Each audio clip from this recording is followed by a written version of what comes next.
Hello friends, welcome back to this channel. दोस्तों, इस video में हम लोग बात करेंगे वोडाफोन आइडिया लिमिटेड के ऊपर। लेकिन बातचीत शुरू करें उससे पहले आपसे दो रिक्वेस्ट करना चाहूँगा। पहली रिक्वेस्ट कि अगर आपको डीमैट अकाउंट ओपन कराना है तो डिस्क्रिप्शन बॉक्स में एक लिंक ड्रॉप किया गया है। लिंक को क्लिक करके सिंपल तरीके से आप चाहें तो आप स्टॉक में अकाउंट ओपन करा सकते हैं। दूसरी चीज़ ये है कि अगर आप इस चैनल को फाइनेंस मार्केट को फर्स्ट टाइम देख रहे हैं तो सब्सक्राइब करके बेल आइकन को हिट कर लीजिए ताकि आपको वीडियोस की नोटिफिकेशन मिलती रहेगी और आप सबसे पहले देख पाएंगे। तो वोडाफोन आइडिया लिमिटेड के अंदर हमने कल देखा था ज़बरदस्त मोमेंटम बनता हुआ दिखाई दिया। देखिए, हम बातचीत करेंगे लेकिन सबसे पहले मैं आप लोगों के सामने फ्राइडे यानी 25 जून 2021 के स्टेटस को बताना ज़रूरी समझता हूँ। देखिए, 9.70 की ओपन प्राइस के बाद 9.65 का लो बनाता है और 10.85 का हाई बनाता है। ये 10.85 का जो हाई दिख रहा है ये इसका अपर प्राइस बैंड नहीं लगा था।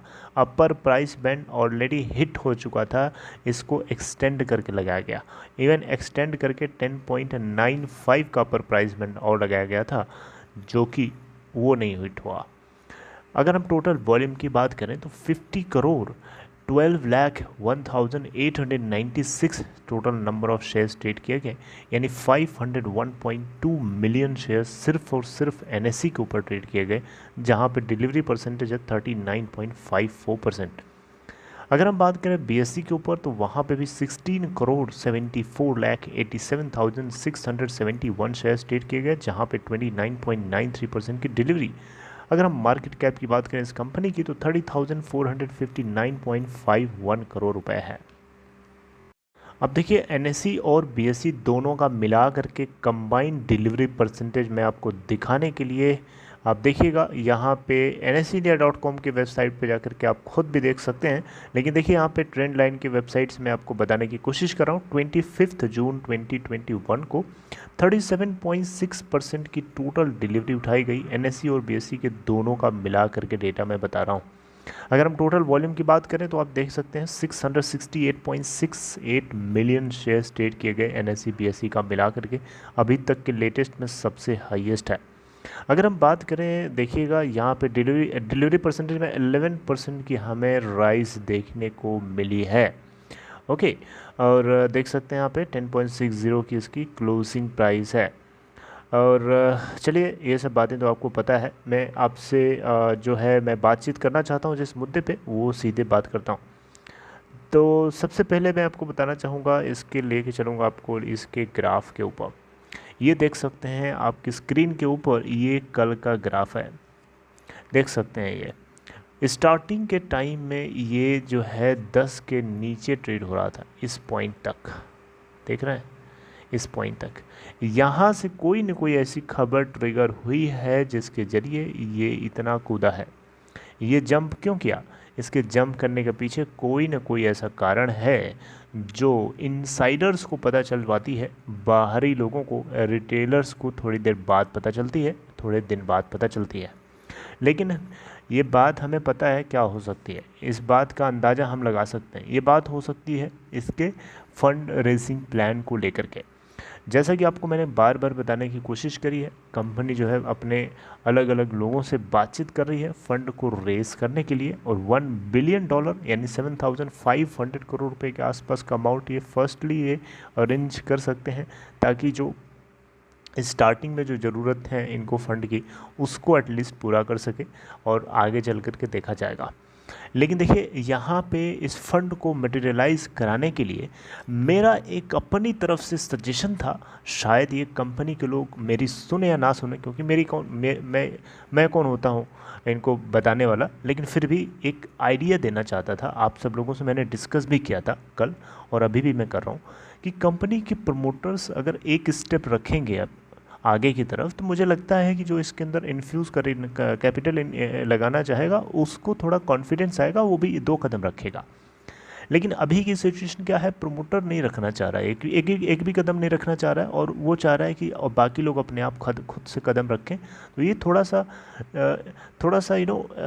मतलब थोड़ा सा ये एक तरीके से लोगों को कॉन्फिडेंस देने वाली बात नहीं है, बल्कि उनके मोरल को डाउन करने वाली बात है। आपको क्या ऐसा नहीं लगता? मुझे लगता है कि आप भी मेरी बात को एग्री करेंगे। देखिए चलिए मैं मान के चलता हूँ कि यहाँ पे फंड इनका रेज हो जाता है $1 बिलियन का, ठीक है, मैं मान के चलता हूँ कि ये फंड इनका आ जाता है। उसके बाद ये आपको बताना चाहूँगा, ये ऊपर की तरफ भागेगा, बहुत तेज़ भागेगा। इस बीच में देखिए छोटे छोटे पेनी स्टॉक्स कहाँ से कहाँ उड़ के चले गए, और ये अभी भी उसी रेंज में परेशान कर रहा है लोगों को। ये मेन इसकी प्रॉब्लम है फंड की। फंड अगर आ जाता है उसके बाद इसके Q4 की अर्निंग्स अगर डिसेंट आती हैं तो डेफिनेटली ये उड़ेगा, बहुत तेज़ उड़ेगा। देखिए 30 जून को आई थिंक सुना है मैंने, 30 जून को जो है इसके Q4 की अर्निंग्स रिलीज़ होने वाली हैं, और हमें उसके बाद अब देखिए Q4 की अर्निंग के साथ साथ हो सकता है इस बात को भी हम तक पहुंचा जा, हमें पता चले कि इसके अंदर फंड को लेकर के क्या अभी सिचुएशन है, क्योंकि जून जो है एंड होने वाला है, कुछ ही दिन बचे हैं, 1 से 1.5 हफ्ते बचे हैं, और इसी के अंदर अंदर हमें पता चलेगा कि क्या हो रहा है। और जैसे ही पता चलेगा मुझे लगता है कि ये 2 से 3 ट्रेडिंग सेशन में 15 के लेवल को ऊपर या 15 के लेवल तक तो आराम से पहुंच सकता है। अभी आपने देखा यहाँ पे 10.95 का अपर प्राइस बैंड लग गया था, शायद पहले ये चीज़ हुई होती तो ये 12 के लेवल के 11 के लेवल के ऊपर ही चढ़ गया होता। समझ रहे बात को? तो देखिए क्या होता है, कुछ कहा नहीं जा सकता, क्योंकि मेन इसकी दिक्कत है फंड की। रही बात इसके ग्रोथ को लेकर के, तो ग्रोथ हो रही है, उसकी डेमोन्स्ट्रेशन के लिए मैं आपको तरह तरह की अपडेट्स वीडियोस के जरिए बताने की कोशिश करता हूं। अभी हाल ही में मैंने आपको कई सारे अपडेट्स दिए थे इस कंपनी की तरफ से, जो इनिशिएटिव्स लिए जा रहे हैं और जो पार्टनरशिप चल रही है, जो डेटा रिलीज़ किया जा रहा है ट्राई की तरफ से, समझ रहे हैं। तो ये सारे इनसाइट्स को देखते हुए ऐसा लगता है कि कंपनी का शेयर प्राइस हवा में उड़ने के लिए रॉकेट की तरह तैयार खड़ा है। बस दिक्कत है इनिशियल स्टेजेस को डेवलप और मटेरियलाइज होने के लिए, उसके बाद ये आपको सोने के अंडे देने वाली है। ये सोने के अंडे देने वाली मुर्गी है। अगर इस मुर्गी को आपको मुर्गी के अंडे खाने हैं तो डेफिनेटली आपको मुर्गी के साथ बने रहना पड़ेगा। अगर आप सोचेंगे मुर्गी को छोड़ के भाग जाएं और आपको अंडे में मिल जाए तो ये मुश्किल काम है, ऐसा नहीं होता। देखिए पेशेंस रखना अपने आप में एक कला है, एक आर्ट है, और एक बड़ा चैलेंजिंग काम है, समझ रहे हैं। तो इसलिए आप लोगों से मैं यही रिक्वेस्ट करूंगा कि आप अगर लॉस में हैं तो आप प्लीज़ बने रहिए, आप पैनिक मत करिए, देखते चलिए कि क्या आगे हो रहा है क्या नहीं हो रहा है। आपको बस चीज़ें पता चलती रहेंगी, पता चलनी चाहिए। बाकी अगर आप गेन में हैं, प्रॉफिट में हैं, तो वो आपकी मर्ज़ी है, आप चाहें तो अभी एग्ज़िट कर लें, आप चाहें तो आगे जा कर के होल्ड करें और आगे जा कर के आप उसको एग्ज़िट करें। दैट इज़ योर चॉइस, मैं उसके ऊपर कमेंट नहीं करूँगा, क्योंकि वहाँ पे फैसला आपका ही होना चाहिए, समझ रहे हैं। आपका अपना टारगेट होना चाहिए, आपका अपना गोल होना चाहिए, उसके अकॉर्डिंग आप सेट करिए। अगर आपका गोल मीट हो जाता है तो आप वहाँ से एग्ज़िट भी हो सकते हैं, नॉट नेसेसरली आप बने रहें, वो आपकी चॉइस है।